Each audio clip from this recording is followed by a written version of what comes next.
What's up, everybody? Welcome to the CanesInSight Daily podcast powered by Andrade and Levine Accident Attorneys. It's game week, so we got to bring out the big dogs. Got Ahmmon Richards, record-breaking receiver for your Miami Hurricanes. You know who he is. I don't need to introduce him. Also, Steve Kim, back by popular demand. Every time we bring him on, people will ask for more. The historian, we'll talk about this rivalry going all the way back and just, of course, get ready for the game. First, talk about some folks with a history of getting money for their clients. That's Andrade and Levine Accident Attorneys. If you or someone you care about has been injured in an accident, you could be entitled to significant compensation. Dial 1-800-747-FREE, 1-800-747-3733. Take back control of your life with Andrade and Levine. Pete, hop in. How we doing? I'm doing great, man. Let's hop in the other guest here. You hop him in. Ahmmon, hop in. Hey, we here. Let's go, baby. What's going on, man? I feel like we did this podcast on the sideline of Canes practices, so many times. So it's nice to finally do it on camera, man. How we feeling? Feeling good, man. I'm excited. To your point, yeah, we're at practice and we're breaking it down as if we're on the podcast, man. Yeah, listen, obviously you're breaking it down. I'm just throwing it up for you, letting you go and moss people. So again, if you guys don't know, Ahmmon Richards, record-breaking receiver for the University of Miami, still a diehard Miami Hurricane fan. Someone who's been in this game, been in this rivalry. So the man we got to talk to. So just off the top, man, just take us back to that season, 2017. And just obviously, I'm guessing as you see all this stuff happening, you're kind of getting a little bit of those nostalgic feelings. Yeah, no, for sure. I think it's funny because the timelines are kind of lining up really the same, right? They're coming in with this like Heisman type trophy running back, arguably the best running back in the nation. Everyone's pretty much trying to convince us why we aren't going to win the game. And it's the same exact thing. But one thing I do remember is that, the guys in the locker room, they're not really paying that much attention to it. They hear it, but they're focused on their craft. They're focused on just getting better each practice. And at the end of the day, like Mario said, the pad's going to do the talking. So Plank time. Appreciate your support. He's saying over under 10 minutes before AR's camera dies. What's going on? Your camera's got the durability?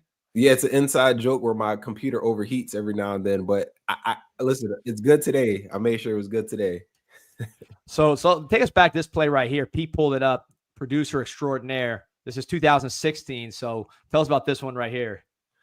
Man, yeah, that was right there with Julian Love. It was an end around, and we're trying to create a spark. That game was a little tough on the road. And it was second down, I believe, and just trying to make a play. Do something, to try to get the first down. And I saw the angle. And honestly, I've never hurdled someone like that before. I've jumped over a guy in high school, but as you know, in high school, you can't really hurdle. So I kind of like side jumped someone, but that was my first time like actually like clearing someone that was like standing like straight up. Huge play. I think I didn't even realize like what I did in that moment because just the heat of the battle. But it wasn't until after the game, I was on Twitter and I'm just looking at the video. I'm like, wait, I was like, hold on, wait a minute. But it was good, man. Just playing in that environment, I just think sometimes just naturally just start doing things that you normally wouldn't do. And that was just one of them. It's crazy. I'm seeing three NFL players in the picture. There's Liam Eichenberg, there's Ian Book, there's Love. But the best football player of all those guys is the one jumping over right here, number 82. So Pete, go ahead. No, I was gonna say I was at that game too, and you're right, Ahmmon. That was a weird game because we went down big, and it felt like the offense was really stagnant there. The defense couldn't get a stop, and then all of a sudden everything flipped, and then had a chance to win the game there at the end. I think we took the lead, right? And then they got down to the goal line. There was the fumble, and they were able to hop on it, and they ended up scoring. But yeah, it's funny. I'm remembering now. I actually drove from Chicago to South Bend with Steve Kim for that game. So it's funny that we have him on this show today too. But yeah, man, that was quite the memory. Yeah, it was like once of a lifetime type. Even playing in the stadium, just that whole like scenery, everything about it was just one of those like cool moments. It was like the atmosphere, like the time of day. The sun was like coming down at that time. So I know what you're saying. Like I remember thinking the same thing. Exactly. I remember thinking the same exact thing. Well, listen, I mean, the key to this game, a lot of people think, at least the unknown for the Canes is going to be that wide receiver position because you lose so much production last year. I know you when you're at practice, you watch everybody, but I see you're watching the receivers, you're commenting on this and that. You've seen this crew, you've seen these really since spring. So just big picture, wide receiver position, what are some of the things that you've seen and some of the things you're looking for from this position?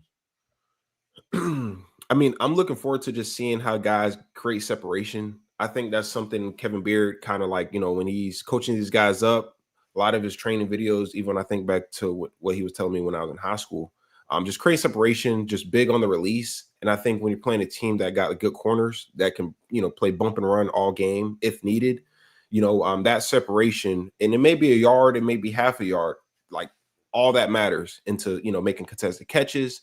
So I'm curious to see how we look, game one. I think you're not going to really face a better secondary throughout the year other than, this week one matchup. I do think we match up pretty good against them. I do believe that they have some guys in their secondary that are a little bit of liabilities in coverage. And I think Shannon Dawson will probably do his best to attack those guys or put those guys in situation to make them, cover. For example, I don't think number 8 is a cover guy. Number 29, he struggles in pass coverage. So I do think those are the type of guys we'll attack and try to exploit those matchups. So look, you've seen some of the younger players probably more than others because you've been at practice, right? So you've seen like JoJo Trader, like everybody hears the name, right? They haven't seen him aside from that Iowa State game, a little bit.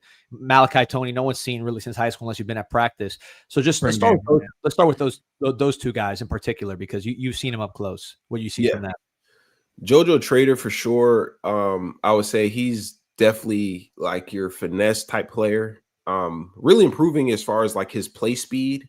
I think he is a bit faster than I remember him as a freshman for sure. Just the way maybe he's a little bit more comfortable just being out there at a collegiate level. Great hands. What you said, Malachi Tony was the other guy, right? Yeah. Malachi Tony. I mean, I don't even know where to put him, right? He's just one of those guys where he's not the fastest, he's not the biggest, he's not the smallest, funny enough, but he just knows how to play football. At the end of the day, like, he reminds me of DJ Dallas. That's kind of the type of player in my mind I'd like see, like, put him anywhere. If anyone remember, DJ Dallas came in, he played running back, receiver. He was at DB for a time period. Just a gamer. Malachi Tony reminds me of that, but I think he's like a legit receiver at the same time. But, man, he just makes plays. And every practice I've been to, the kid has just made consistent plays. He gets open. He's quick, great hands. And he knows how to like find, zones, sit down in them. He knows how to play fast, play slow, which is really like, I don't think that's something you can coach. I just think that's just a God-given talent that he has. So those two guys, man, I mean, shout out to the staff for, keeping those guys home. Cause I'm certain if those two guys go to any other school, we're probably on here talking about, keeping guys home and things of that nature. But we have two really good ones, especially for the future.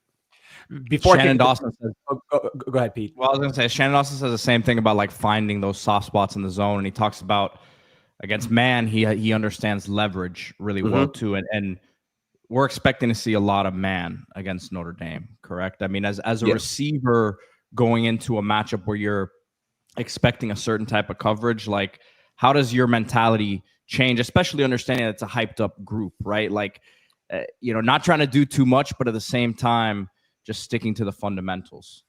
So that's the part where it can be difficult, especially early in the game, because emotions are so high, right? You're playing in a sold out environment. Your family and friends, cousins, girlfriends, everyone's like, literally in the stands, and you want to make the big plays. Multiple girlfriends, huh? Yeah. You also got to understand that, you have a game plan and sometimes you have to play within your role. And for me, just from experience, I remember we played Notre Dame. I had 0 catches. I didn't catch a pass, but we won by 40-something points. And I did my job. Like, my role was to go out there, help draw coverage, whatever the case may be, block on the perimeter. And that's what I did. And at the end of the day, that's what it's about. So I hope that all the guys are just locked in. And whether you have 1 catch for 20 yards or 3 catches for 75, I just hope all the guys are like, pushing each other and helping each other out so we can all get a collective W. So, Mom, one of the follow-ups I was going to ask was regarding, you mentioned DJ Dallas and Malachi Tony. former quarterbacks, right, in high school. So whether you play quarterback or not, how important is it for someone who's trying to get on the field, and you were one of those that got on the field earlier than anybody and played more than anybody, to kind of understand what the quarterback's looking for? Like, people see the speed, they see the hands and all that, but how much of it is kind of knowing how to make yourself available for that quarterback? Yeah, it's very important, right? The quarterback, he's literally like, you got to think every play he snaps the ball, he's literally looking for the guy he can trust, right? His job is to complete passes. So just understanding like, okay, if I'm always where the quarterback knows I'm going to be, right? That's a higher chance he's going to target my way. Also, when he does throw my way, am I making plays consistently? Or am I a guy that can't make 50-50 catches? Am I a guy that may run the route, you know, if it's supposed to be 10 yards and in, am I going 12, throwing off the timing, now it's an interception? All that stuff matters. So I think it's hard to play like as a freshman, and I think it's even harder to be like productive, just because like in high school, like you're not really taught like all those like different things, right? You're just kind of out there and you just running around a little bit, you know, you're running a post route, but you're just running at whatever depth you think you should, right? So when you got to be more technical on this level, I think that's where guys struggle. You know, but I do think so far, you know, the guys that we have, you know, that in the room, they seem to be picking it up. And, you know, shout out to Coach Kevin Beard, you know, for, you know, just honing it, because I see how he works with those guys, and he's very tedious. You know, he makes guys start over, things of that nature. So I think we're in good hands, but overall, it is hard. I will say, I know people, you know, want guys coming for the freshman record, but when I think about it, like all the different layers that have to go right for you to like actually get out there and then just get enough targets and passes to do it, it's not that easy. But, you know, I think, you know, someone like Malachi, you know, being in that slot, man, hey, I was thinking about it this morning before I got on here, and I was like, if anyone could really do it, like, I know we've been saying it for a few years, but when I'm thinking about the slot production and how he's starting off camp, how he's always open, how by probably week 6, 7, he might be Beck's favorite target, I'm like, hold on. He might got me. He might be a little dicey there. Yeah. Yeah, I've been saying, I mean, I think, man, D, from the pretty much week 1 of camp, my prediction was him and CJ Daniels would be the 2 leading receivers. I think I had CJ Daniels number 1 there, but I think as we keep going along here, I think I'm getting closer to just saying Malachi will be the leading receiver altogether. So Ahmmon, by the way, first of all, Ghost of Von Donaldson saying Ahmmon is good at this. I know, we know, man. He's been doing this. He's a pro. He's got a lot of different careers, but this definitely, that's why we got him on. Shout out to Jerry Campos making this one happen. Here, we got a question here. This is an interesting question from Javi Kane. He's asking, hey, Ahmmon, big fan here. You think Milroe would have been a better quarterback for Miami's situation this year than Beck? Thanks. Oh, so what do you think about that one? Wait, hold on. Take your mute off. Oh, no, it's still. Yeah, you're still on mute. Still on mute. You got to hit that mute button. I was hitting it and it still wasn't saying. Oh, there it is. Check. Oh, don't hear him now. Oh, we'll get him on. Here, I'll remove you, Ahmmon, and then try to reconnect your mic, and we'll get you back in here. And Ahmmon, give me a thumbs up. I can see you behind. When you get it back, just give me a thumbs up, and I'll bring you back on. It is a good question though. It's not something I had necessarily thought of. I mean, you'd have to really the offense would look. This is the question again that Javi Kane was asking us. You know, if Miami's situation would have been better with Milroe this year. I mean, Milroe's in the NFL and he's a supreme elite athlete. I think that with the right system around him it could be a really good college quarterback, but he didn't have much success at Bama. I think Carson Beck has had more success than him at the college level. Yeah, he'd be running more. Let's see. We got him on here. Ahmmon, you there? Right. You hear me now? There we go. All right. So let's go. So, interesting question. What do you think? Yeah, so definitely not. Javi, you have to stop trying to troll me. He's trying to get me, but no, for sure. I don't think Milroe is a terrible quarterback.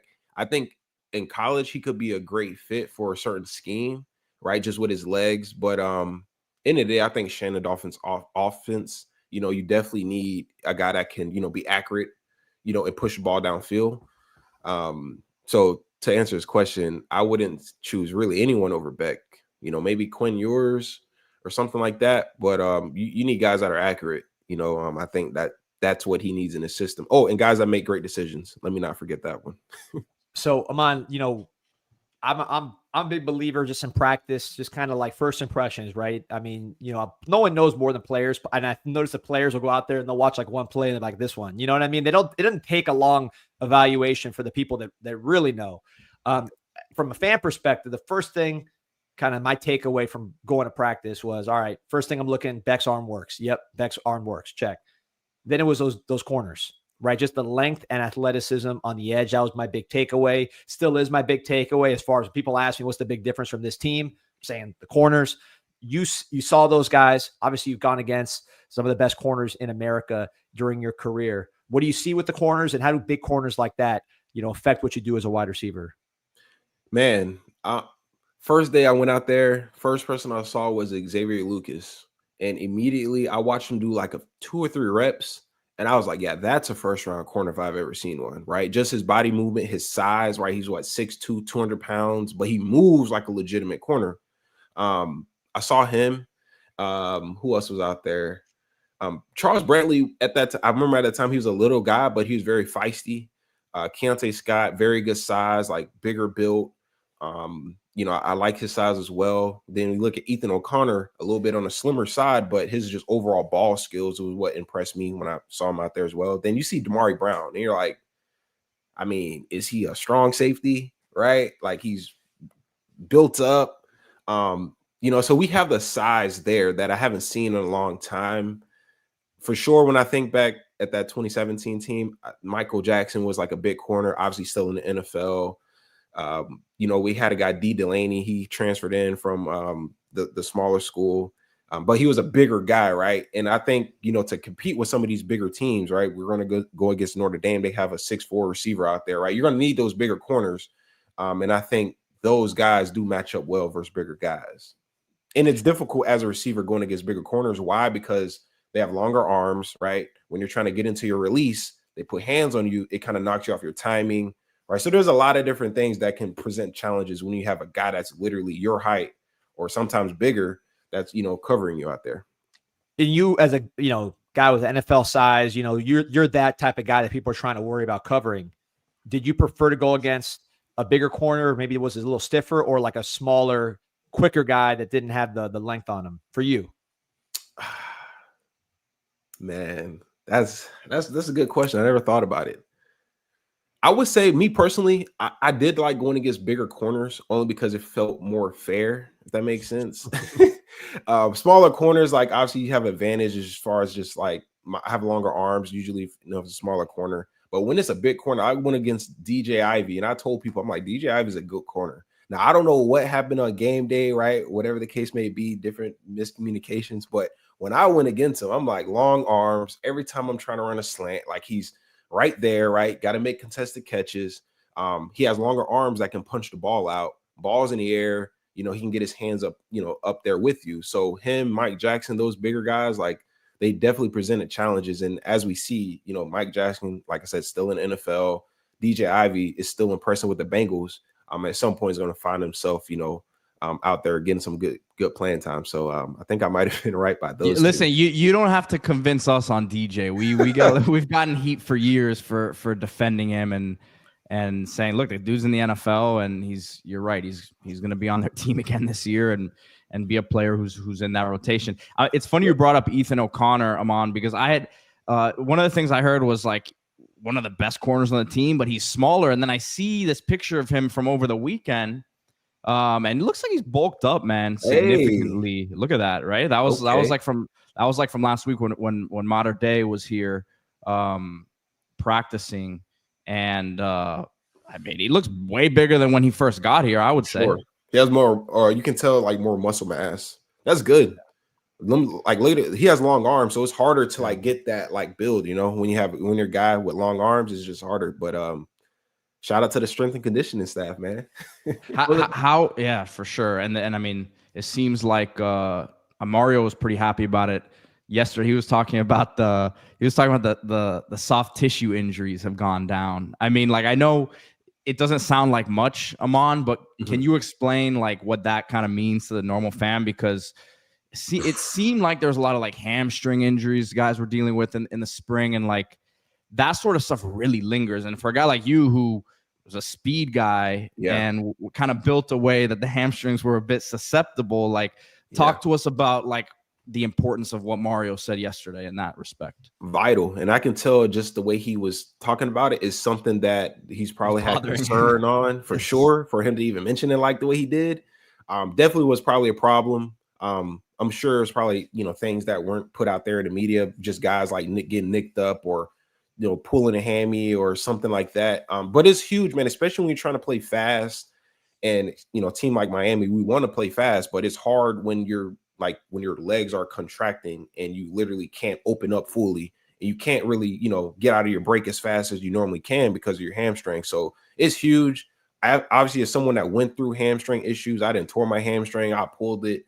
Just dealing with those issues, man, it literally slows you down. You know, I was a 4.3 guy, but I couldn't really be that on a consistent basis because it's like you're like hampered. If you push yourself to that limit, you push yourself to that limit. It's bad, man.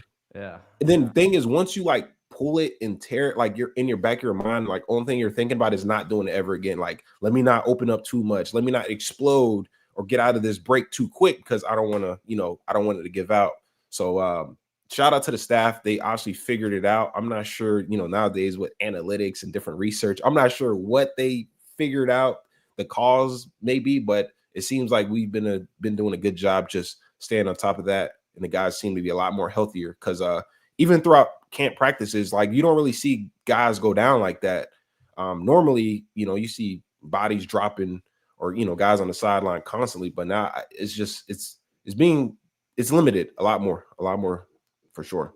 So we were talking offline. I know you've taken a look at Notre Dame's receivers, you know, Great House, Malachi Fields. I mean, 210, 220 plus type dudes. It's going to be a heavyweight fight out there. You talk about Frederic, Lucas, Damari Brown, those kind of guys. So just from the other side of it, now looking at the Notre Dame receivers and how they match up with us, what are you seeing out there? They present a challenge for sure. Obviously, his name just blinked, but Malachi Fields, you know, played in ACC for a few years, big body receiver, has shown he can, you know, he's played against us in the past, obviously. You know, so familiar face in the conference. I do think we have, you know, the bodies to match up with those type of size. If you would ask me this last year, I would say, you know, good luck out there. But I think we do have the size and speed at corner to, you know, deal with someone of that size. Greenhouse is an interesting one. He's a bigger guy, but he's in the slot, which is a little bit confusing. It's almost like it reminds me of when Justin Jefferson at LSU that last year was playing majority of slot, even though he was like 6'2", 6'1". So I think he could be a threat in the slot as far as his route running. Thing is that he showed what he can do on the highest stage when he got to the playoffs. He didn't really do it that much throughout the regular season, but you know, we'll see if he can put it together this season for them. But you know, again, good player, good hands. You know, he can get yak, can create a problem out there for sure. And then what's the other guy? Jordan Faison is another one. I think he's like more of your smaller guy. Yeah, lacrosse player. Yeah, he even runs like a lacrosse player, funny enough. Yeah, you're in Palm Beach, so you know those guys. Did they ever try to get you out there? Nah, man. Half my high school team, half them guys was like lacrosse players. I just could never get myself to do it. It seems fun, but you know, lacrosse, you know, just, you know, coming from, you know, Wellington and, you know, just always been a football guy.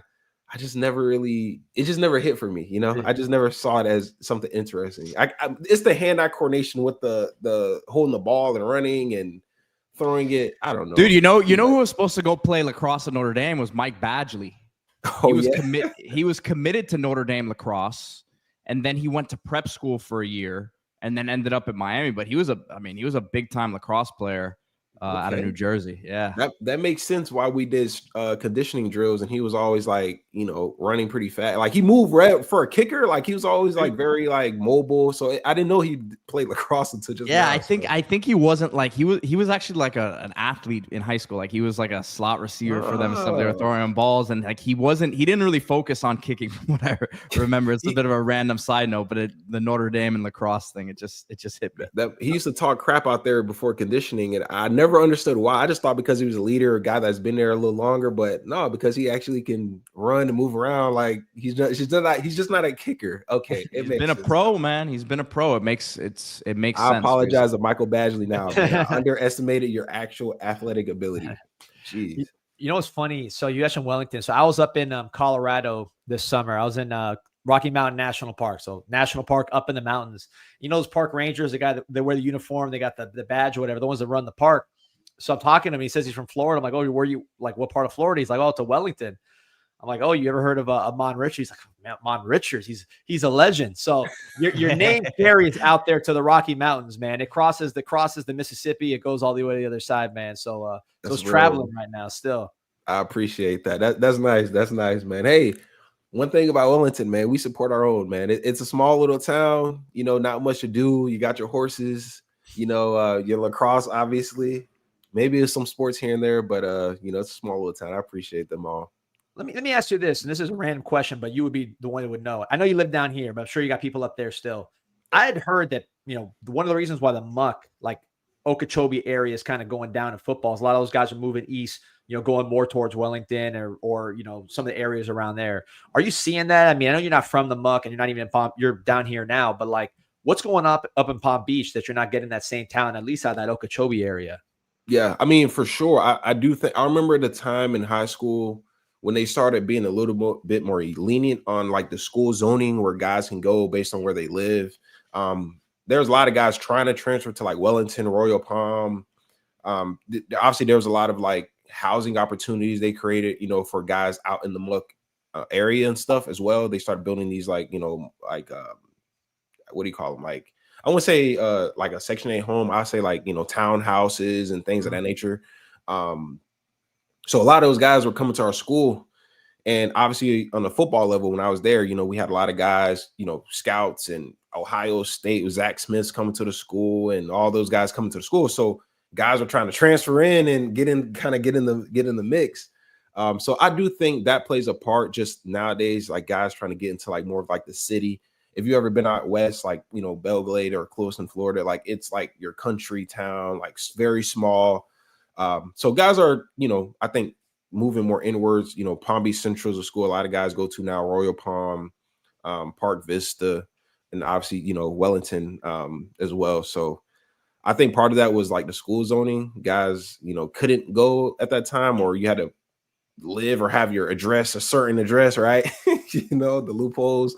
Yeah, you had to go stay at your aunt's house. You had to stay at your aunt's house who lived in the area, and they went to go do like the check to make sure you had like belongings there. Yeah, exactly. So I remember Central one time. Miami Central had a quarterback who was from like Davie or something, and they marked him as homeless so he could go to Central, because if you were homeless, you can go wherever. So he was staying at like a Holiday Inn or something, supposed to be, and then they followed him and took pictures of him just like going into a normal house in Davie. So they whoever was the op reported that to the authorities, man. So things were going crazy right now.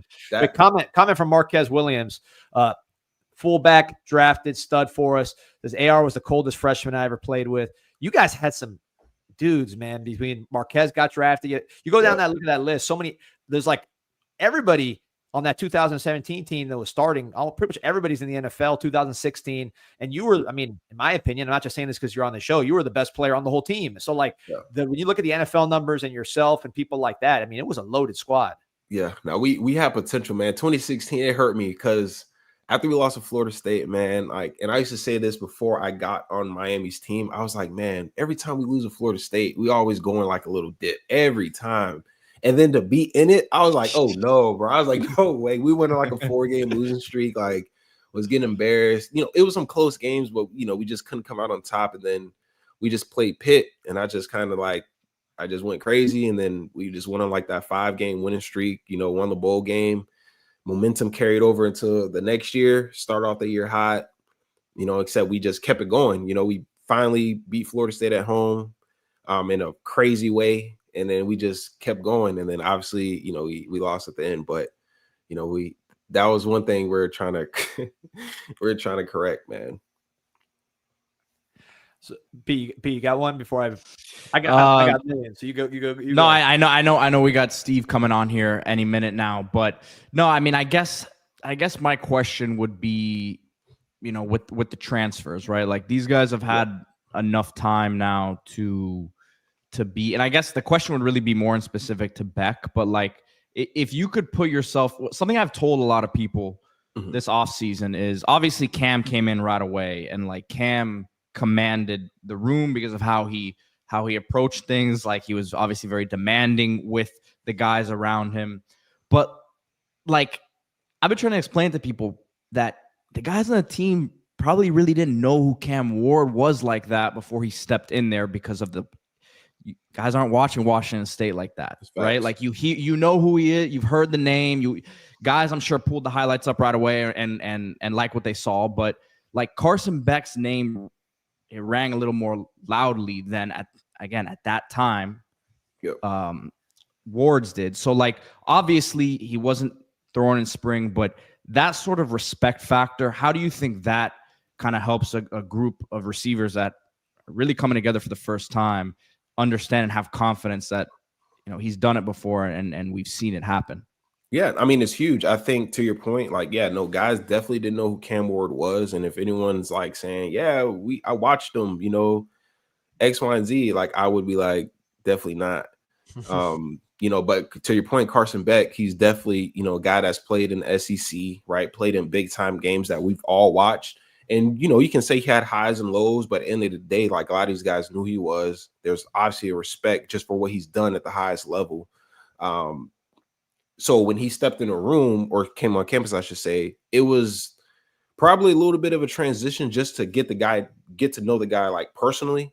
But the football aspect, like the respect, I know fans and rivals troll and talk about how he's not this, but I can guarantee you guys in the locker room don't feel like that, especially when you're like a player. Like you just have respect because you know how hard it is to compete at that level, at what he was doing, like in the SEC, being a starting quarterback, going to the SEC championship, playing on the road at Alabama. Like that's real competition right there. And you're battle tested. So I think that respect out the gate, guys, knew him for. It was just a matter of just him being healthy, obviously with his arm. And, as we saw in camp, once he got the clear to start throwing, like you could just see his whole personality started showing. He actually started smiling. He's throwing the ball around. He's chopping up with guys, because as a guy that's been injured, man, it is difficult watching your team compete and go through like that grind. And you're just sitting there watching, right? You almost feel like an outsider. Whether you're on the team, transferred in, you're going to feel like an outsider. So it was good to see him kind of like transfer in and like start to like gain that confidence as like, I'm the leader. Like, this is my team. Like, I'm going to bring you guys along to places I've been that I know that we haven't been before, so that was good to see. So we got Steve in the bullpen. Ahmmon, I don't know if you want to hang out or you got something to do, but plug your stuff. Let everybody know where to find you, because, you really are good at this, man. You got a lot of talent on top of just jumping over people and doing all that, man. So let everybody know where they can find you. Yeah, man. I mean, anywhere on Instagram, social media, Ahmmon Richards. I also am doing a show, me, Gio, we're over there. Who Wants Smoke? With, talking Canes football, whatever the case may be. Also, I'm doing some game and stuff. So interesting. I have a Twitch channel, Ahmmon_Richards. What I do is that, I'm in competitive franchises because I'm actually good at the game. And then I'm also talking Canes football, sometimes dropping nuggets. So it's kind of like, I would say Pete's Discord, except it's just in a. I gotta tap in with you on Twitch, man. I've messed around with the Twitch game on FIFA. Yeah. Okay. I enjoy it. So I'll check out one of your streams one of these days, man. For sure. It's the wave, man. It's fun. All right, man. So you right, can hang out, or you gonna go get some sun? What you got? I'm a bounce. I got some work to get to, but I'm gonna have the show pulled. I have the show pulled up on my phone every day, so I'm always listening, whether I'm in a car or doing some just regular work. I'm always listening. So I appreciate you. And by the way, Appreciate you. Tuesdays now, mark your calendars.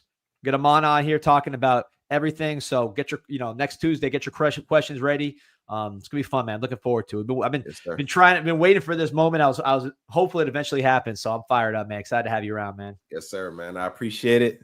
Appreciate you guys. All love. Go Canes, man. See you guys Sunday. Man. Go Canes. Go Yes, Canes. sir. Let's go. All right, from one legend to another, man. Steve, I'm going to try to pull up a picture of you jumping over a defensive back. I might have to use AI for that one, though. Well, you forget I was Asian? My God. Okay. I'll tell you, Steve, it's funny. Hey, because hold I on. said The best earlier, athlete in the world right now is Asian. Come on. Who? He's right next to you, Shohei Ohtani. He's the best athlete on planet Earth right now. To quote John Kruk, I'm not an athlete. I'm a baseball player. John Krug didn't throw 100, run a 4.5, steal 50 bases, true. and hit it 500 feet, man. Come on. You got, I guess Koreans and Japanese. I don't know. You guys beef sometimes. I guess I've learned. We have a checkered history. We've put it past us. But yeah, it's no longer the 40s, thankfully. Well, you can claim Kyler Murray. That's pretty good. On the Korean side, Brevin Jordan. You got a few guys. Yeah.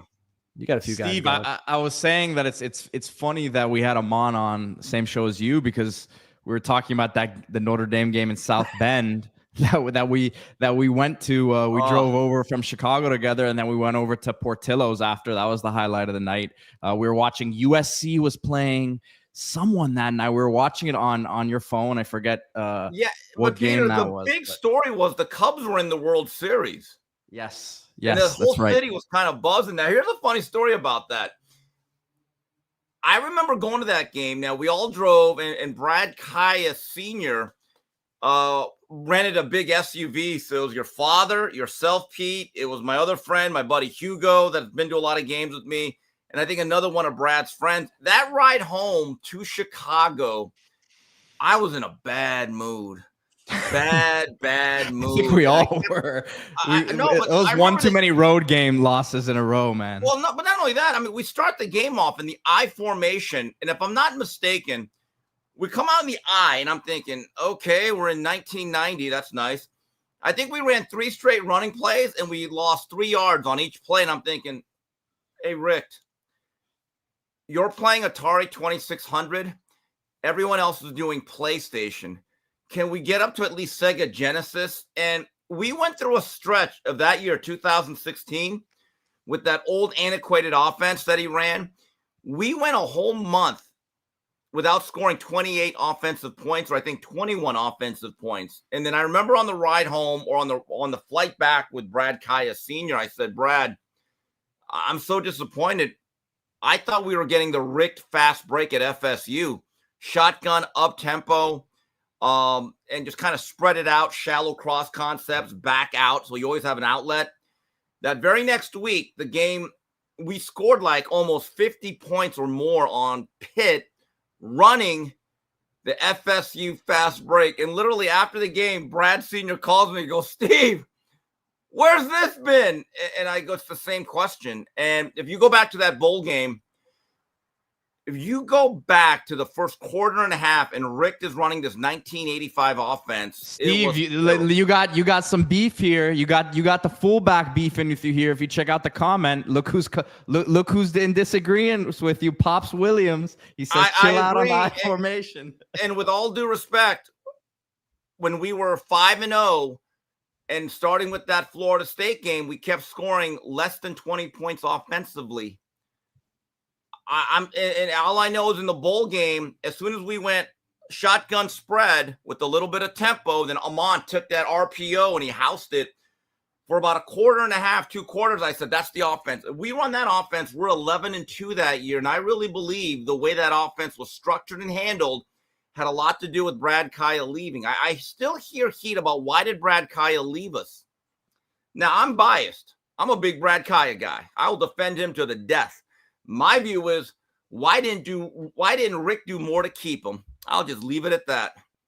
Well, hold up. I got to go back to this because I was funny. I was going to say the same thing before Marquez said it. So we talk about the I formation. First of all, you got an NFL player. A lot of times you want to get those guys on the field. Marquez, being drafted, I believe, 6th, 7th round. So that's part of it. But the funny thing is that if you look now at the NFL, what's old is new again. You're talking about 1985. Then you look at San Francisco 49ers, Shanahan. He's pretty well respected for what he does offensively. Mike McDaniel, the Mr. Wonder Boy.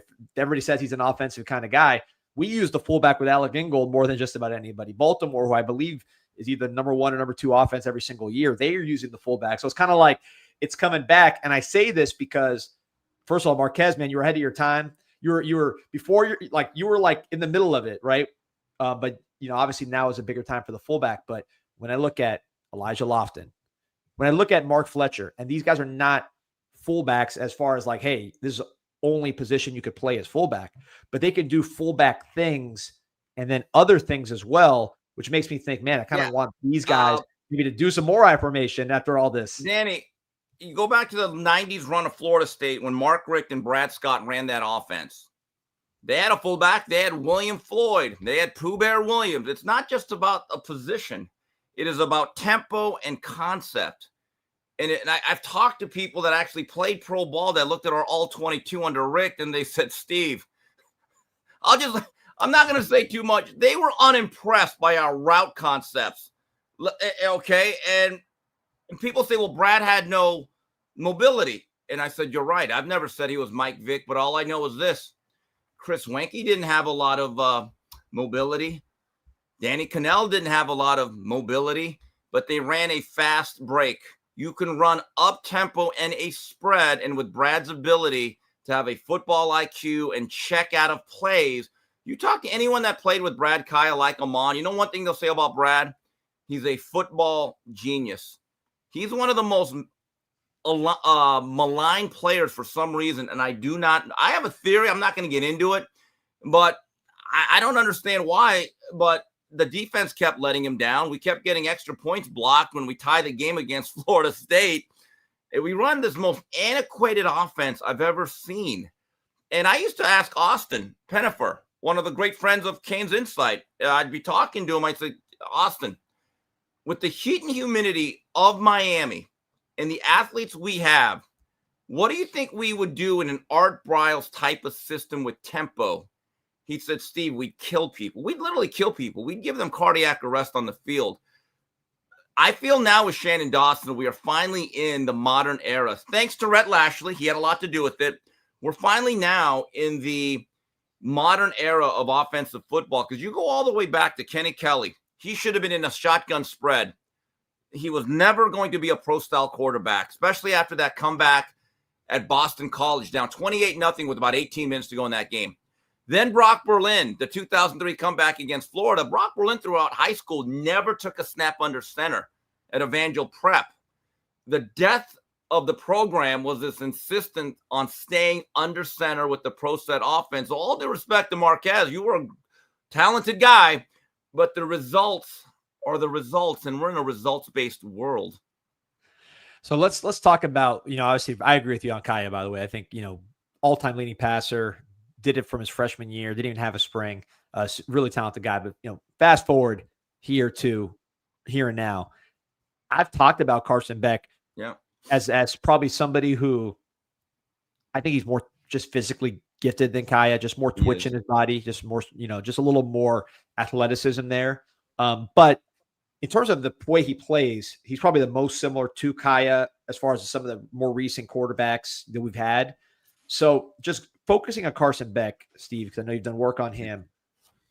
Now that arm works, I know you talked to people at practice. I know myself, but others, a lot of people that are out there seeing it. So you think you've been put at ease that the arm you see on the film in Georgia is the same arm you're seeing there in Greentree. So knowing all this, what are some of your expectations for Carson Beck? To be a top 5 quarterback, he could actually have the same baseline numbers across the board as he did last year when he was one of the worst quarterbacks ever, according to national pundits. One thing, just cut down the interceptions. He had 12 last year. You got to be closer to 5 or 6. If every other number is the same, from the 3,400 yards to the nearly 30 touchdowns, percentage of completion was right around mid-60s. That's where you want to be. In studying his games, especially the ones that he struggled, there was really a couple moments. The Ole Miss game, he struggled a little bit.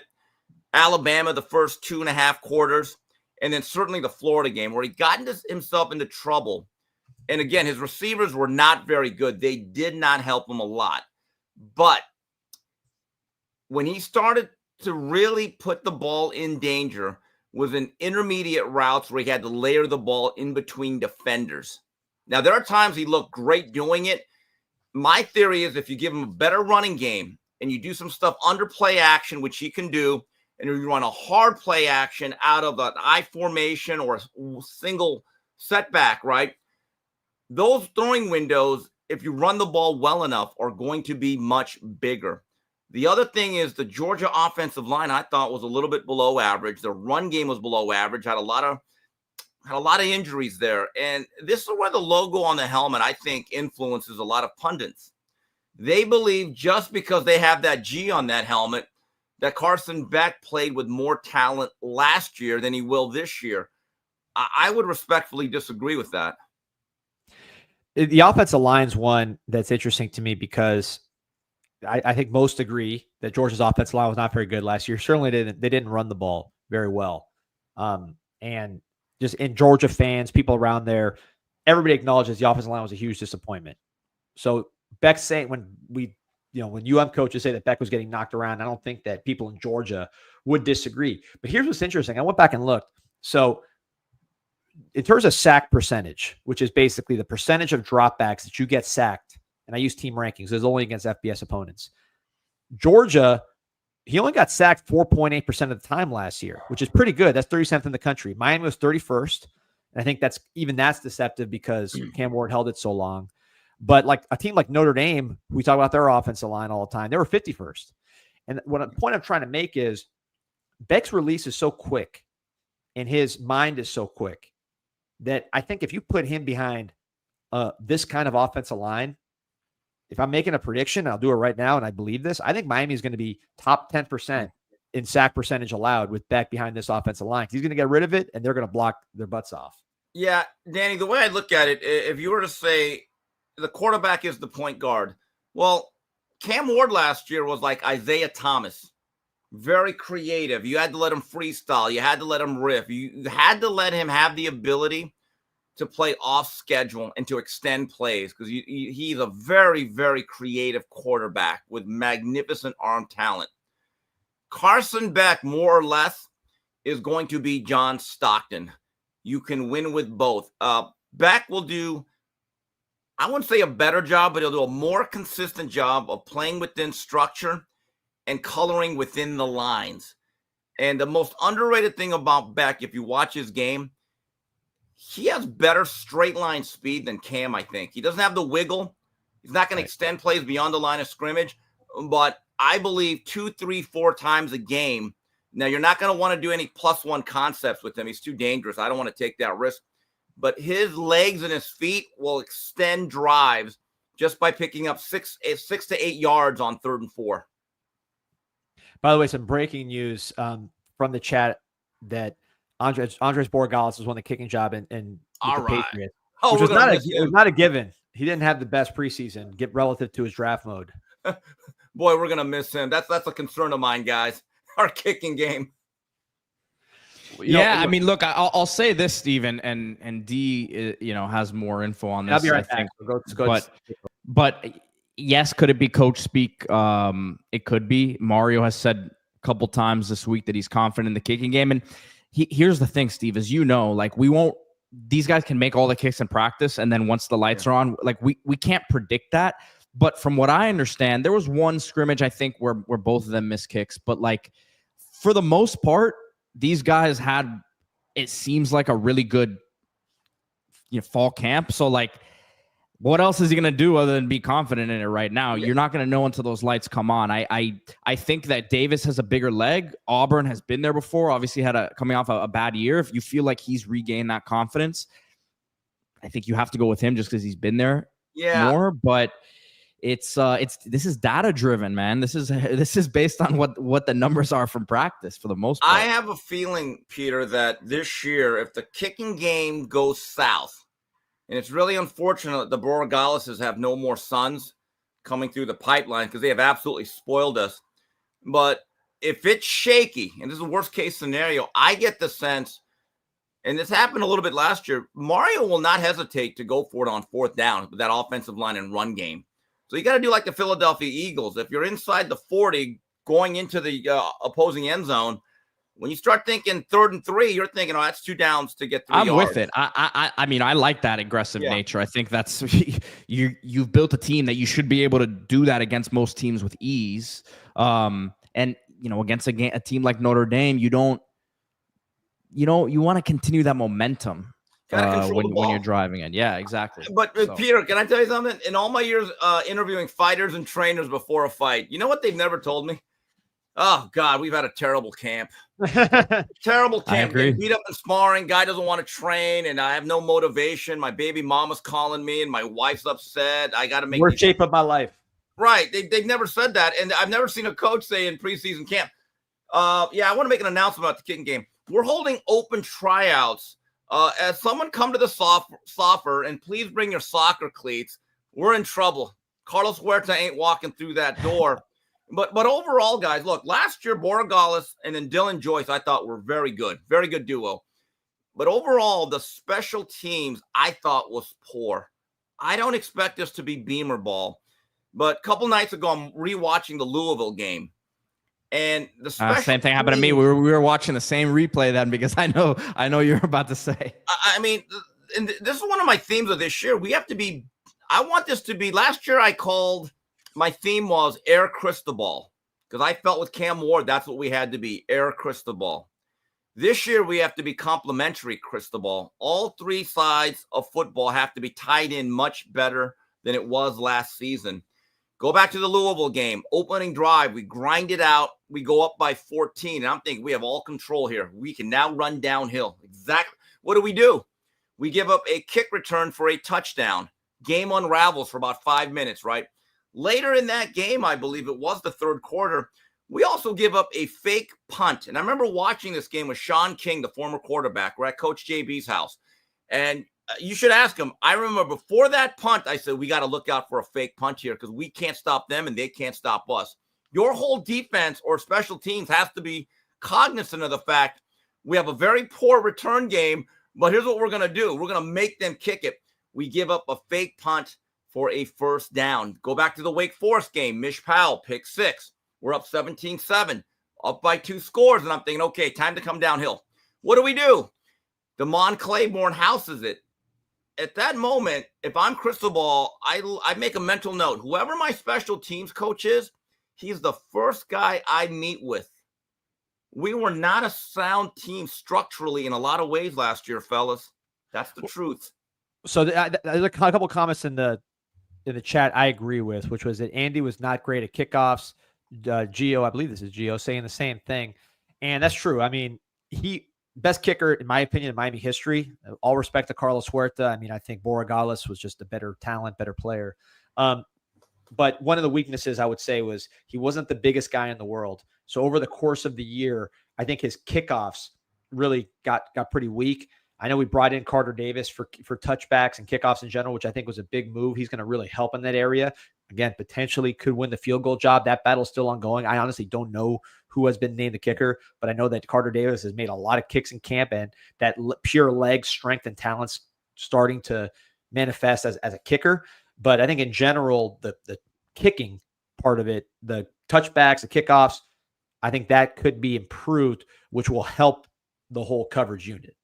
And I think you said it, D. That's my last thought on. I agree what we're talking about in kickoff coverage and also return game. But my thing is, and I'll leave it at this, is that like I think these guys are both physically capable. Like there's been years pre-Borregales where I don't care what the ratings were, but these guys were not good the second they stepped on campus. Like they were missing kicks in practice left and right. So that hasn't been the case here. These guys can do it mentally when the lights come on. Let's see what happens now. But I can't make any guarantees there, right? But I hope this is not an omen, but the last couple of weeks, the SEC network's been replaying a lot of the games from last year.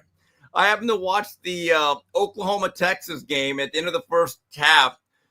Burt War Eagle missed a couple of field goals. And then in the SEC title game, they showed that War Eagle. And he got the yips. Look, he was a solid kicker in 23. All Big 12. He was. And this thing can be so mental. But also, in terms of the special teams, since we got Keelan Marion, and he's an All-American level guy, I've seen the list, we have to give him more help. I know a lot of people are critical of Ray Joseph, but if you watch our return games, we don't set up things very well. We really don't. Every other kick's a penalty where it costs us 15 yards. I really hope that special teams was a greater emphasis in this training camp. So, Steve, I have to ask you this. So, listen, even though you're shredded and jacked, you do have some more gray hairs than Pete and I. So, this rivalry, not far behind, man. My camera's not good enough, but I've had gray hair since I was 12 years old, man. But you experienced this rival. Like, we watch documentaries, right? I know my Notre Dame rivalry experience has really been the recent games. I don't believe like we didn't play him in 91, like 92, 93. So like that was like when I had heard it was a big rivalry. I saw the shirts in all Canes at that time. I think it was called All Sports. Like about the rivalries, I knew it was a big deal as a kid, but it wasn't like we were playing them a lot. You experienced those maybe either as a fan or over here. Like you experienced those more firsthand. So take me through your perspective of the Miami Notre Dame rivalry.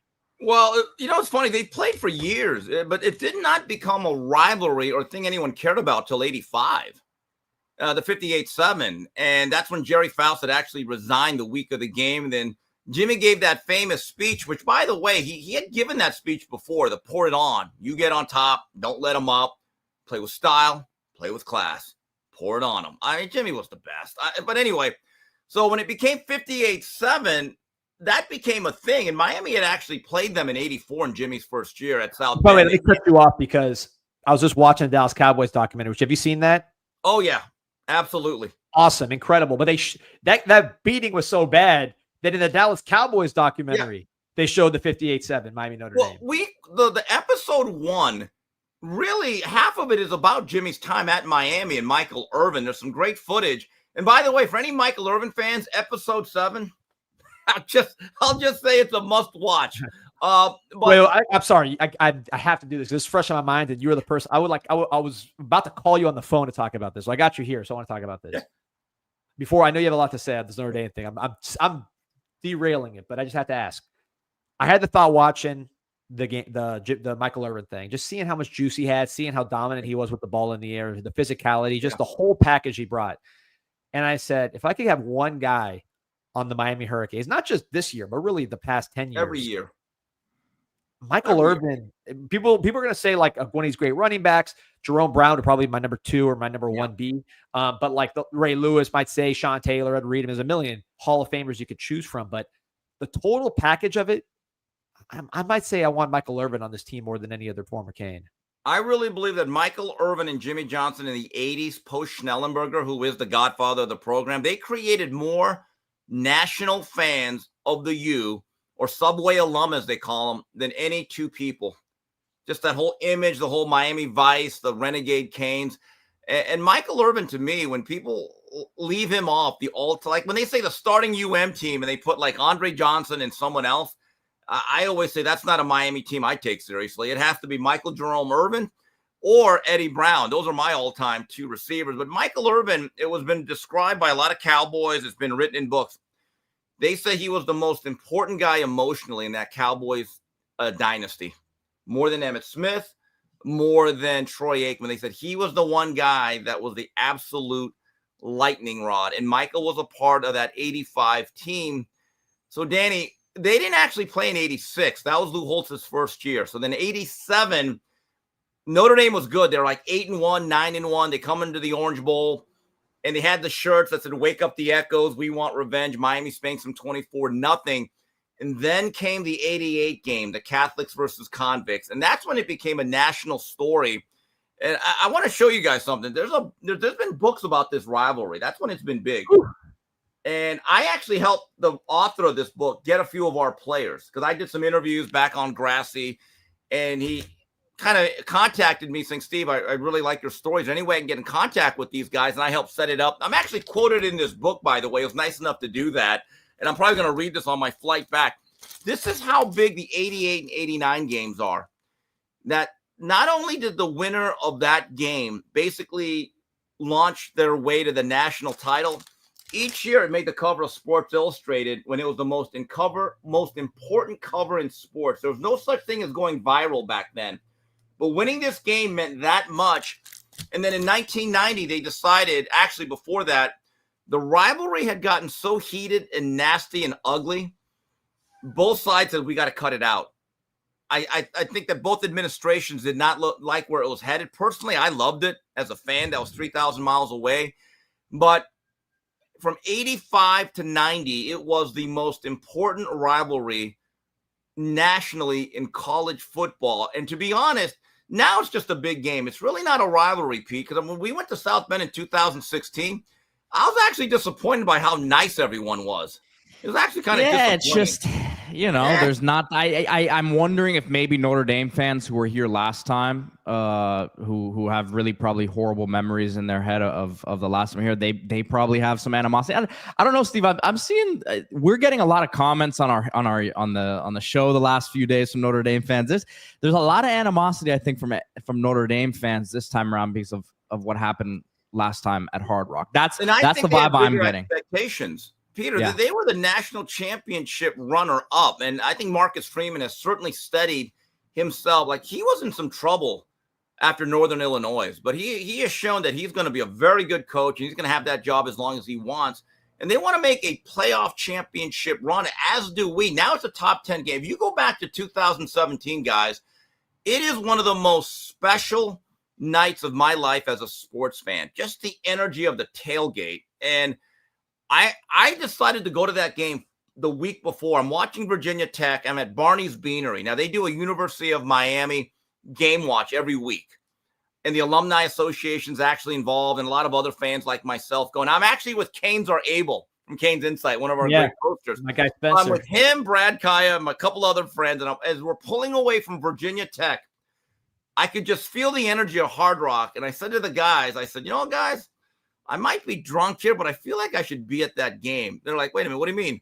You know what? When I get home, I'm going to book a flight. They said, you are? I said, yes. I booked a flight. I was able to get one. Left on a Friday night. Got there around 2:30 after a layover in D.C. I met Austin at the Big Cheese, had a dinner, and then I went to the tailgate, and I was actually on a plane back to L.A. by 6 a.m. Sunday.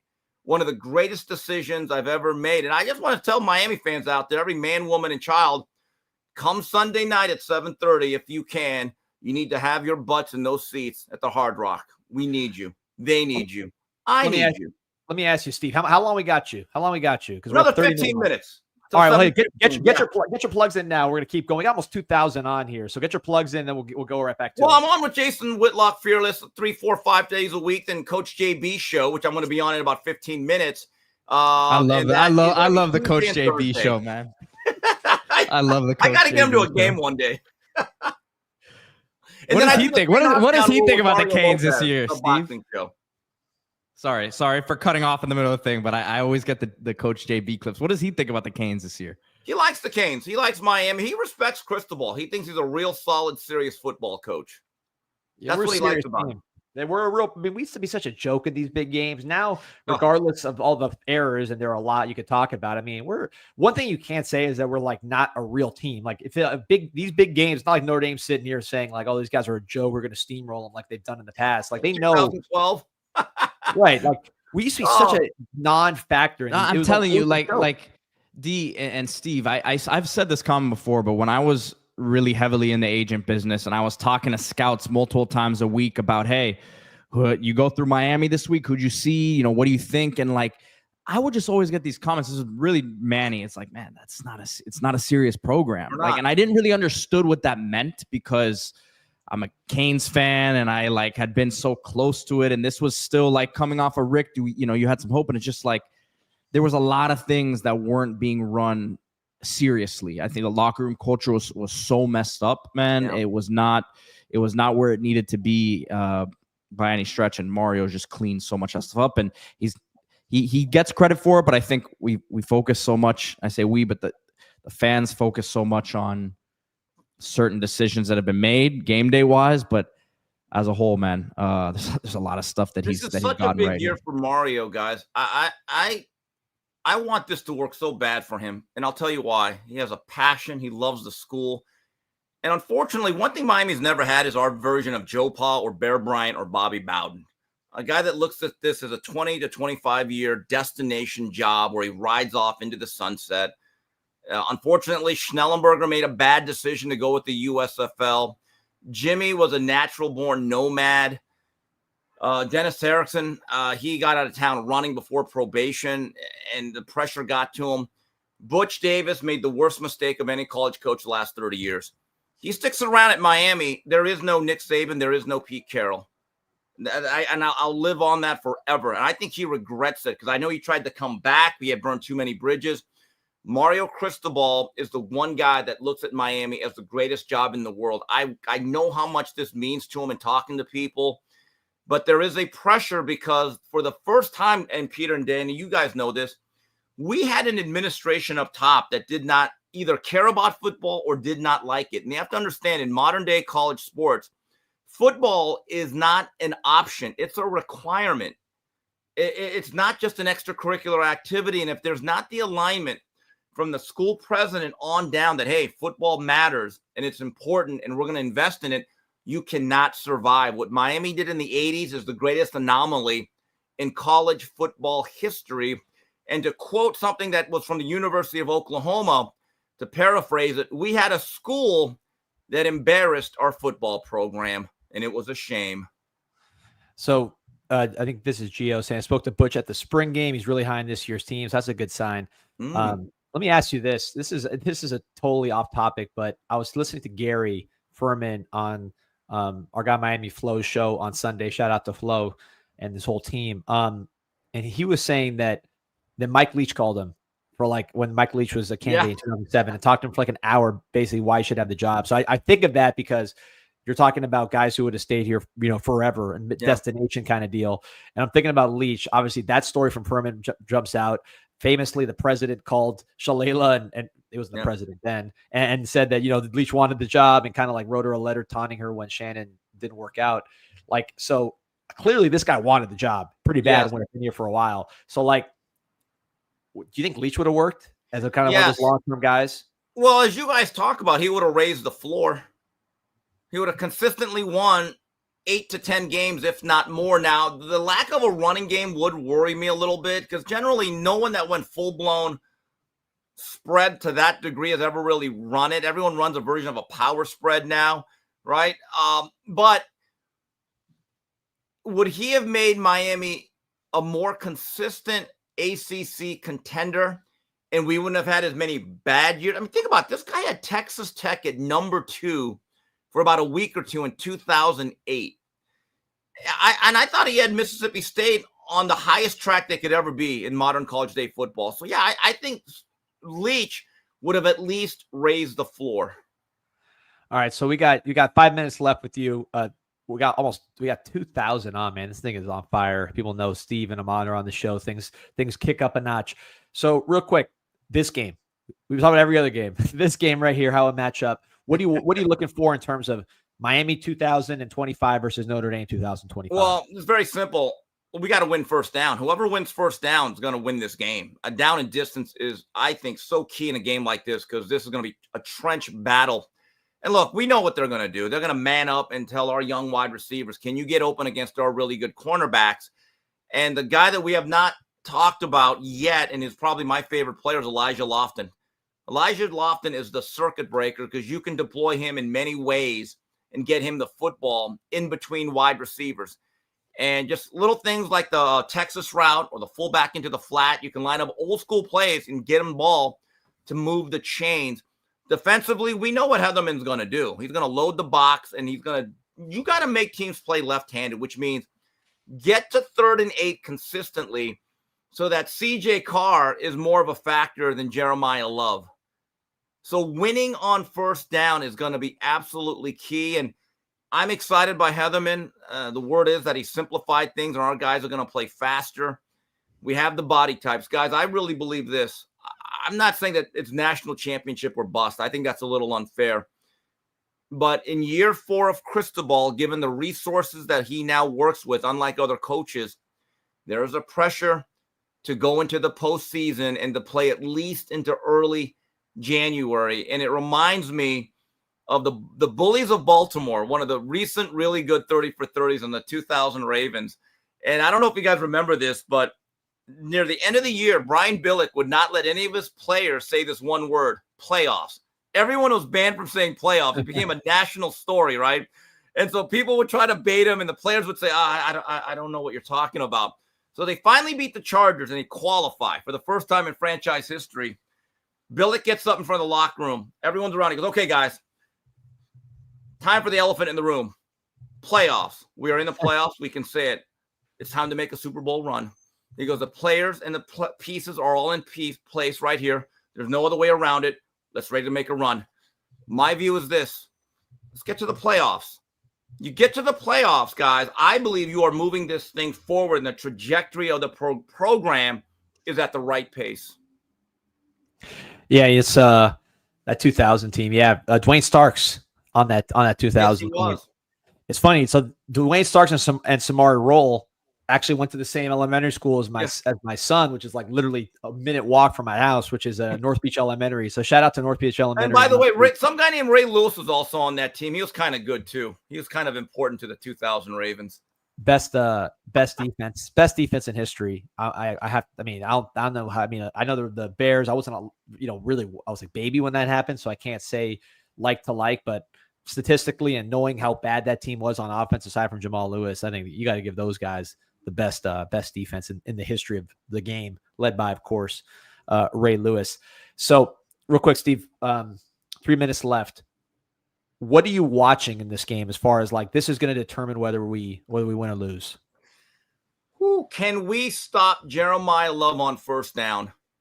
Is it going to be 2nd and 3 consistently or 2nd and 8? We win that. I'm just telling you, that's the game within the game right there. Because I actually like this secondary. I know that we've never seen them, but you look at the body types, the athleticism. Last year's secondary was about as uncoordinated and unathletic with low football IQ as I've ever seen. Other than that, they were fantastic. Yeah, other than that, they were good. It's like that old line from Shogun. Hey, outside of that, I thought it ran great. So I look at this and I'm thinking, Heatherman is going to bring an aura of seriousness.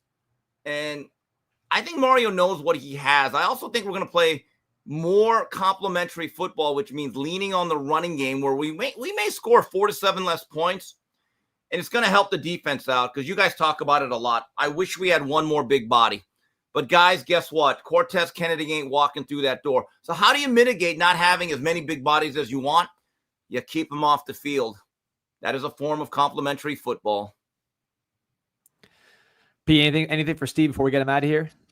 No, man. I just always enjoy it. Sometimes I get caught in a trance, man. I'm just sitting back here. I'm listening to some of these Peter, I knew stories, one man. day all this useless information would really pay off for me. And I'm glad after 30 years it has. All those years of getting cane sport from LA, this is the payoff right here. This is where it's tenfold right here, fellas. The most No, it's great requested, I stuff. got to say, the most requested, the people I get the most text about to get on the show would be you and that girl who does the On3 Twitter videos. You know what? I'll be honest. I'd rather see her than me. Anybody. I'm not going to lie to you, fellas. I'm with you. I'd rather see her than me, too. So no disagreement. By the way, guys, I'm flying in Thursday night. Hope to see you on Friday and Saturday, certainly Sunday. And look, I took a leap of faith. I just booked my flight for the Florida game. So I can't wait. Let's go. Hit me up. I'll be around. So, guys, I'll give you guys a call or a text when I get in. Let's do it. Hey, baby. maybe the legendary Duffy's one of these evenings. No, we've got to go to Duffy's. Let's do that for sure. Clear Duffy's up that table. I love those live remotes you guys do. Now they're taking credit cards. They're taking credit cards. New Let's go. TVs. We got it all over there, man. Now we're going Rhett Lashley. Now they're at least Rhett Lashley. Yes. They were Mark Richt offense for years. Now we're Rhett Lashley going into Dawson. Oh, I can't wait for Duffy. Best Guinness in town. There we go. 2 for 2. We got a sponsor and we get Steve in the building. Yeah. That's a double play right there. Shout out to Duffy. Shout out to Steve Kim. Steve, love you. Got to get you. Let us know when you're in town and we'll do this again, man. The most requested, Steve Kim. All right. Talk to you guys soon. See you in a few days. Steve. Appreciate you. All right, There you man. go. Look at that. I know Steve. I know Steve is. I believe I've gone over there with him before, so I know he's a connoisseur of the tavern. Yeah, I'll be there at Duffy's probably on Saturday, assuming nothing crazy happens. Baseball, kids youth sports wise. I'll be out there at Duffy's on Saturday, man, watching all those games. If you this is the place to be. All the TVs, they take credit cards now, but it's an institution. Steve knows about it. Everybody knows about it, man. It is the spot for Miami Hurricanes football, for sports in general. It's college football. We play on Sunday, so you can watch college games all day. Do it at Duffy's Tavern. Also, I finally got my buzzing. I got crates of buzzing at my house. Like literally, like you haven't said anything too crazy this morning. Oh, and I don't need. Well, I'm just simply buzzing. I am chilling right now with social THC magic, fresh as air, fun as it gets, best served chill. This is my watermelon juice. It is very, very flavorful. Sweetness, real fruit juice, no high fructose corn syrup, none of that. Obviously, zero alcohol, low calories, all the bubbles with no troubles. You know what I mean? I could drink this all day, go about my business. Plus, it's lab tested. Shout out to Buzzin. That's BUZZN. So you see it in your local kind of like liquor store places. I know they're all over South Florida right now. And then you could order it straight from drinkbuzzin.com, drinkbuzzn.com. I'm going to keep this going, Pete. You got anything going on in the next 20 minutes, man? I want to kind of keep this rolling. Got 2,000 people on. I do. I have to get off because we also have interviews here at about 11. I have with the players post-practice that I have to be on. And then I'm actually going to be going live this afternoon from LaMelo. So around 2 o'clock, I'm going to be doing 2:30. Stay tuned for that. Gonna be over there live from LaMelo. So I will be back on later, guys. But I have some stuff I need to get to now before these player interviews. All right, man. Well, listen, I'll see you. We'll see you at 2. Yeah, man, we'll have some fun. We're gonna overwhelm it with content here this week. We're gonna flood the zone, so it'll be fun, man. Appreciate you. Go Canes. Go Canes. All right, guys. Like I said, over 2,000 on. So yeah, let us know what you wanna talk about here. Get your questions into the chat real quick while you're getting your questions in. Got to shout out my man Orchid Man, Florida. You heard him on the show. Jose Perez, the Orchid Man, one of the biggest Canes fans on the planet, a legitimate insider, a guy who really is giving a lot to the program, giving a lot to the community, anywhere in South Florida, all the way down to the Keys. You need landscape artisans, not just landscapers, landscape artisans. You know who to call, 786-271-0332. This is his passion. You heard him talking. He was emotional talking about how much he cares about this profession and this art for him. And I think the key with Orchid Man, it's not orchid cells. I mean, they do have some of the best flowers and plants in South Florida, but this is about landscaping. This is about the whole process, the dirty stuff, the stuff that you don't want to think about. That's what they do. Sprinkler repair, irrigation system, rain gutters, hurricane prep, landscape lighting, manicure maintenance, tree trim and tree removal, tree stump grinded and fertilizing. They do it all. You call Orchid Man Florida because you want your business or your house to have more curb appeal, just better landscape. They'll take care of you, and they'll be your quarterback on that process. OrchidManFlorida.com. All right, let's see what's going on. And Canes Cat asking, we heard anything about Orchid Man, about how the first 2 weeks of workouts have gone for the baseball team? Let me call Orchid Man. I'm going to try to get some scoop. He's extremely close to the baseball program, and I'll try to find out what's going on. We've got a baseball show coming up. We're kind of overdue, man. All this football stuff's knocking us back. We got to do that long baseball show. Will we finally get a depth chart from Mario? No chance. I have a good idea, but again, we'll wait for week 2. Lane Ferguson said, do you want offense or defense first on the field to set the tone? Defense. Make their young quarterback prove himself. And look, if he drives a touchdown drive, he's going to be sky high the rest of the game, but the opposite is true. If you really stuff him and make him look bad, hit him, it has the opposite effect. So I'll take my chances with the defense first. Clutch asking, any chance we flip James Johnson, Cooper Russell with these visits? I don't know about with the visit, like they decommit like the next day if we have a good showing and visit, but chipping away, man. I mean, these kids are so much about feel. I mean, let's say, Jordan Lyle, who, I don't talk about Jordan Lyle a ton because we kind of know what we're going to get with him. I think he's going to be one of the best running backs in the country. Say Jordan Lyle hits a 70-yard touchdown. You don't think Derek Cooper's watching that? And like the hole's huge. You don't think Derek Cooper's watching that and saying, I wouldn't mind that. I know I got Jackson Cantwell and company coming. Those kind of moments, they're hard to predict, but when they happen, they happen. So you never know. The key is getting them in the building and then obviously making it a great experience. I think that's all you could really control on your end. Trey Moore asking the thoughts on FSU's depth chart, man. Not a lot of depth on that depth chart, I'll tell you that. Not a lot of size on that depth chart, not a lot of speed, not a lot of production, not a lot of anything, man. They stink. They are as bad as it gets. They won 2 games last year. I think that's accurate based on how good they were last year.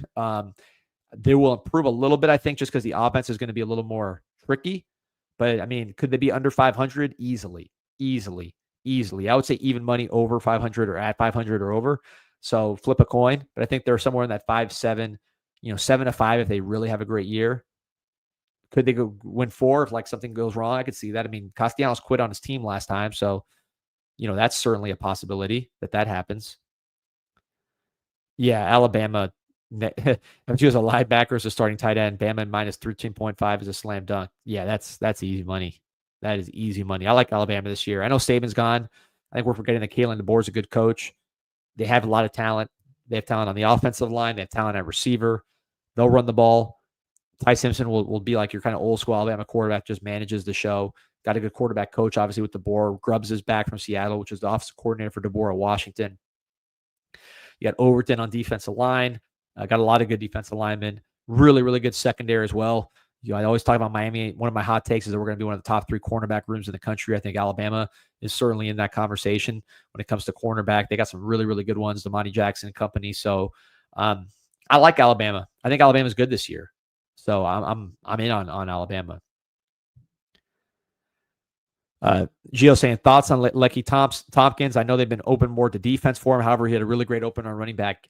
Get him in the program. That size, that production, that movement ability. I know he's not the fastest guy, but the footwork, the balance. Get him in the program. Figure it out. I'm with it 100%. He's been productive at running back every year of his career. He was really, really, really productive there in Tennessee. Put up huge numbers from I think his freshman year on. So going to IMG, continuing that against high level competition. I'm big on I hope I'm pronouncing it right. Lakai, but Tompkins, yeah, man, big dude, big back, can help us there. We love big backs anyways, but certainly at linebacker, guys like that typically end up being great. Heard Todd McShay glaze in the Florida offensive line, defensive line. Am I missing something? That's how I feel, man. I think they stink. Notre Dame, I give them all the respect in the world. I think they're a legitimately top 5 team. It's going to be a hell of an opponent in the opener. I think the young quarterback and those kind of things in the road give us an advantage in those areas. But the team is legit. They're going to be hard to beat. It's a playoff type game. Florida last year and Florida State. If you watch all our offseason shows since their spring game, I was like, these guys stink. They're not good. And obviously we saw, the Miami, Florida State games were basically non-competitive games. Florida's probably better than they were last year, but I see a team, talk about the offensive and defensive line. They lost their entire second team defensive line. So they lost a whole rotation. Some of those guys might have started. So they lost a whole rotation. They didn't replace them with nobody. So their portal class was one of the worst in the country. So they didn't replace those guys. They didn't bring anybody in with any kind of impact on the defensive line. So the defensive line should be worse than last year, and they weren't good last year. So that's number one. I find that to be the weirdest narrative in college football, that Florida has a good defensive line. I mean, we humiliated them. It was non-competitive is the only way I could describe it.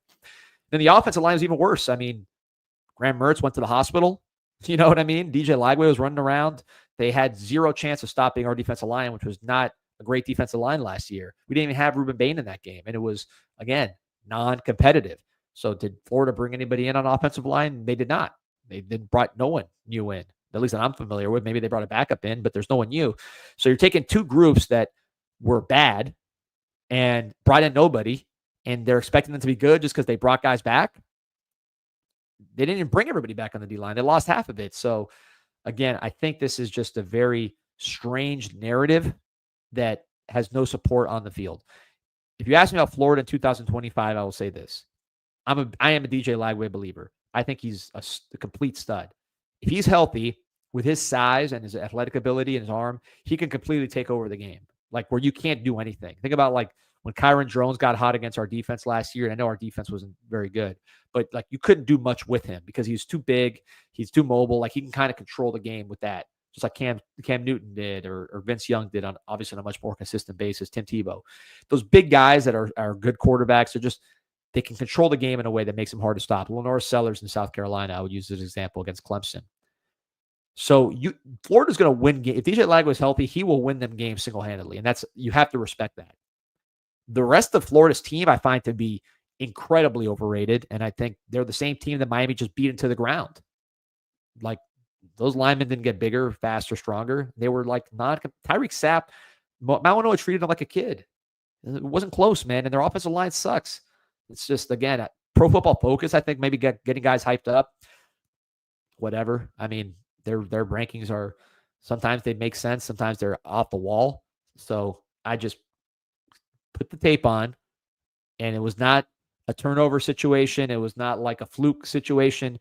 It was one side of the ball, or both sides of the trenches for the Canes just being a lot better and more talented and more physically impressive than Florida. So that's a little bit of a rant, but it upsets me to hear this Florida propaganda on their lines when they have done not a thing. Like, not a thing. They were terrible last year. Their stats were bad. I know they had good performance against LSU and Ole Miss. Their stats were terrible for the year. And the film was terrible. And they lost 5 games, and they're acting like they won the Super Bowl. So, other than that, Florida's great. Let's see what we got here. What's going on?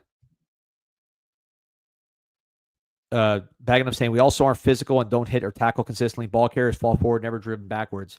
Yeah, I mean, we got to get going with Motore. Wesley's gotten bigger. I don't think we got ran on too much last year. It's not like we weren't like a monstrous defensive line, defensive front as far as like physicality. But I would say we were probably closer to average in that way than like other areas. Like obviously the communication in the secondary, I would say was clearly below average. I'd say the overall talent in the secondary was below average. Daryl Porter, I thought was a good cover corner. Should have been playing outside. It wasn't his fault. Took him for the team. Mish Powell, I thought had a lot of skill in pass coverage. But we just overall as a group weren't as talented, and we had bad communication. So I think those were the 2 areas where we were really bad. And then just the way we used our front, the stunts, we underachieved tremendously on the defensive line. So I think those are the areas where we were really below par. The physicality on the front, like meaning the linebackers and all that kind of stuff, I didn't, and the D tackles being able to hold up against the run, even though we were pretty undersized, I didn't think we were that bad. Like, I don't know where we ranked against the run, but it wasn't like terrible. I'm pulling it up right now. Let me just pull up one of the stats I used to gauge rush defense. I like to use yards per rush against, just because it sometimes game situations mean teams face more rushes than other teams, even though their run defense is good. So let's see. Miami last year in yards per rush against, 36th, 3.9 yards a carry. Right next to Georgia. Georgia's 35 in yards per carry against, Miami's 36. I'm not saying Miami was some kind of dominant run defense, but I think we might have been a little better there than people think. There you go. Kyle's pointing it out there. So I actually don't think that that's like a huge, huge weakness. Obviously, you want it to be a strength. I think guys like Motore, I think even in the secondary, guys like Jacoby Thomas, right, Zechariah Poyser, those guys can tackle. The corners in general are bigger, so that's part of the run game too, is your corners being able to tackle. And then defensive tackle, you go from Simeon Barrow, who's a really good player, all ACC player, but was smaller, and then Messidor, who's also a really good player, but really he's 260 pounds playing on the boundary edge right now, where last year was a defensive tackle. So we're undersized at D tackle last year. Justin Scott is huge, easily over 315, and still athletic. David Blaze, a big, physical NFL-type defensive tackles. I think our run defense, we'll see with Heatherman. I haven't seen his scheme yet. Obviously, they were good at Minnesota, but I think that Heatherman, if that defense clicks, which all indications are it is, but you got to see it on the field. I think our run defense could be pretty good. Could be really good, actually. Kyle saying Virginia Tech and Georgia Tech were the only games we really struggled with the run. Yeah, Georgia Tech was a whole different animal. That was a lot of confusion. Like, that wasn't like just get beat off the ball. That was a lot of confusion, perimeter stuff. Virginia Tech last year, I got to do my rants here as we get into our 30-minute mark. But Virginia Tech was underrated last year from a talent perspective. That's how bad Brent Pry was as a coach. I mean, he really should be on the chopping block. I hate to say it as a person, but I mean, just if I'm a Virginia Tech fan, I'm very disappointed with how they played last year.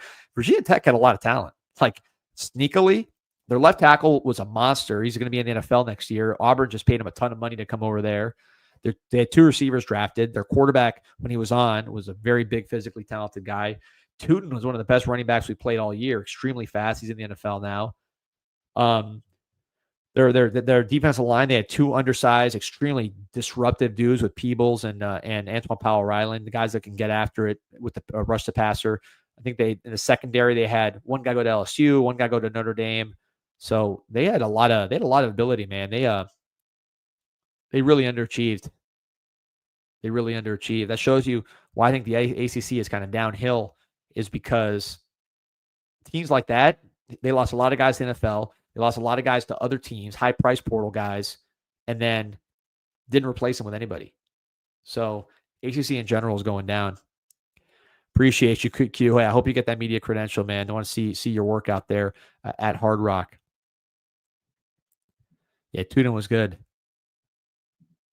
Biggest Canes saying the dumbest thing on SEC teams' uniforms, those SEC graduate patches. Unless it's a Vandy uniform, they're just advertising their degrees are garbage. Yeah, it's kind of lame. I don't understand all that. Maybe they're just trying to like counter the narrative, I guess. Bo saying BT had a team full of guys that are 23 and 20, 21 to 23, very physical team. I'll tell you who else is pretty old. Us this year. So you look at us this year. Messidor's an old player. David Blaze is an old player. Moten is an old player at this point. Wesley Bassint is an older player, 4-year player. Motori is class of 2019, so he's like a doctor at this point. Jacoby Thomas is an older player. I think he's a 5th-year guy. So we got some veterans out there with some maturity. Charles Brantley, not a big guy, but an experienced guy. So yeah, we got an old defense as well, and offensively too. Between offensive line, for the most part, those are pretty old dudes. Wide receiver with Daniels, Bauman, obviously Carson Beck. So yeah, we got some age on our squad. Enough says, I'll never believe the ACC is down. They become a gauntlet of close games for us, regardless of who's wearing the uniform. I mean, I think the ACC is down. Whether we run through them, that's a different story. Yeah, Ryan Rodriguez, another older player, Chase Smith. So yeah, man. Josh Sarneff saying, just catching up. Heard the take on UF. Your boy Pate is hyping him up to the moon. Whatever. They got hyped last year.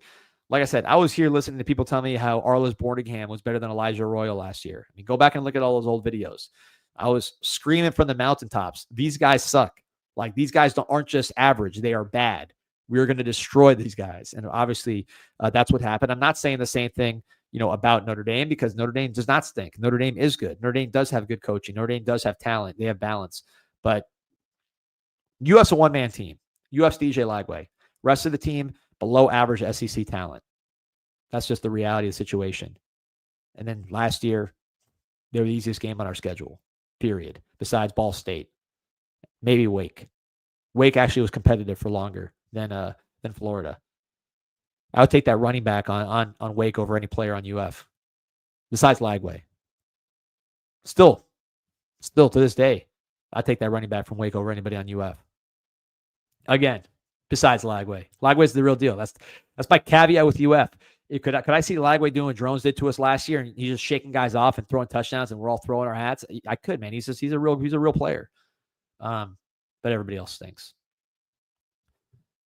Richard Jackley saying Nussmeier threw 12 INTs last year. No one talks about it. Certainly not when they talk about Beck. I mean, when you compare Beck and Nussmeier, Beck's more talented physically. I think he's bigger. He's twitchier, better arm. Nussmeier's really not that big. I thought he was bigger. And I'm a big Nuss guy. I was hyping Nuss up before he even started. My show with Mike Ryan, he always makes fun of me because I was always, before Nuss even took the job, I'm like, hey man, watch out for Nussmeier. He's gonna throw it, and he is good. I like Nuss, but I don't see why Nuss is like put in a pedestal and Carson Beck is not. When Carson Beck had basically the same stats as Nussmeier last year in an off year for Beck, and is the more physically gifted of the players, and has won more. So I don't see the Beck Nussmeier comparison being the way it is. Gio saying, I'll give him credit on 2. Dallin Wilson's very talented. Watch him up close multiple times. Jaden Baugh's legit. Yeah, Dallas Wilson's very talented. He also very unreliable during the recruiting process. Numerous issues, including signing with Oregon and then changing at the last second. So we'll see, man. I tend to bet my money more on guys like Malachi Toney personally. I like Vernell Brown from the Gators. I would predict that when it's all said and done, Vernell Brown has a better UF career than Dallas Wilson, and Malachi Toney also has a better career in college than Dallas Wilson. But we'll see. He's definitely talented, big, fast, all that stuff. And Jaden Boss, legit, he's good. Good SEC back. He's not Adrian Peterson. He's not like Jeremiah Love has some special skills. He's not that. Jaden Boss is a good player who can run and will make runs. He's not a scrub by any means, but is Jaden Ball like somebody that I'm, losing sleep over at night? No, I lose sleep over DJ Lagway on the Gators. Everybody else, we could take care of. So speaking of take care of, these guys will take care of you as you get ready for the season. That's the Miami Hurricane team store, MiamiHTS.com. New season, new gear, introducing the Miami Adidas collection. Shop now. Look at all that stuff. 20% off. Use promo code INSIGHT20. There's Carson Beck, official sign memorabilia, all the back to school stuff, all the back to game stuff, right? You got to get your uniform ready for the game. Take care of it right here. Fletcher's, nice jersey right there. The sandals. I like this. I'm gonna get this for my wife. I like this crop shirt right here. This is pretty cool. Old school Canes baseball look. Always like the Canes baseball merch.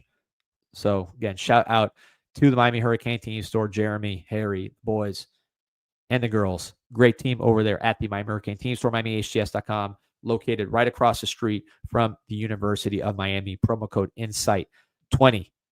Also, I got a shout out. We're doing like an all-day telethon for Canes Connection tomorrow, signing people up.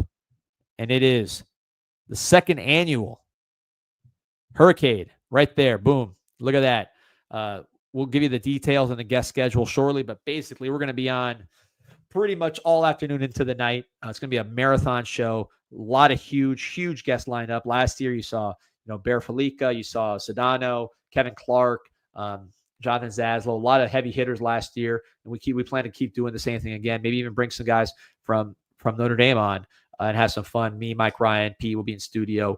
Really pump it Canes Connection, because if you're not part of CanesConnection.com/CIS, I don't know what you're doing. Help out our operation. Let's take this thing to the next level. CanesConnection.com/CIS. But they appreciate you, Miami-Dade. So yeah, man, support us. Do our thing.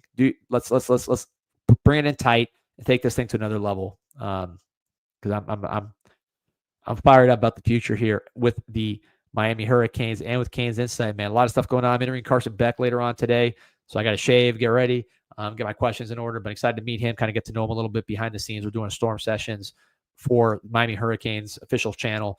If you haven't seen those, I did one with Armando Blunt last week, which was awesome. He's one of my kind of stars. If you put a D-Money star next to a player's name, Armando Blunt definitely is getting one of those shiny ones. I think he's going to be an absolute first-round type of guy and a face of the program kind of player for us over his career. Still only 18 years old, man. Crazy. We did one with Keontae Scott, which was really cool. Just a leader, hungry player, going to really help us in the nickel. So yeah, man. Canes guy saying, let's set a goal for Hurricane. Goal is $75,000 for one baseball scholarship. Let's do it. I'll take that. Give me another Daniel Cuvée. Heel asking, can we do a call-in show? We could. That's not something that you got to change your Abby though, man. Your Abby is going to get me in trouble. You can't say that word on TV. So you got to clean up your Abby, because I can't promote your messages anymore. So I'm getting in trouble. So help me out, Heel. Love your comments. Abby's a little bit the language get you in trouble there on this kind of public forum. Rob Duke saying you can't count on him. He's always injured. That could happen too. Yeah, people are asking for the call-in show. I can see it. Yeah, there's something we definitely can do, man. Over 2,200 on. Appreciate everybody joining us. Please like and subscribe to the channel.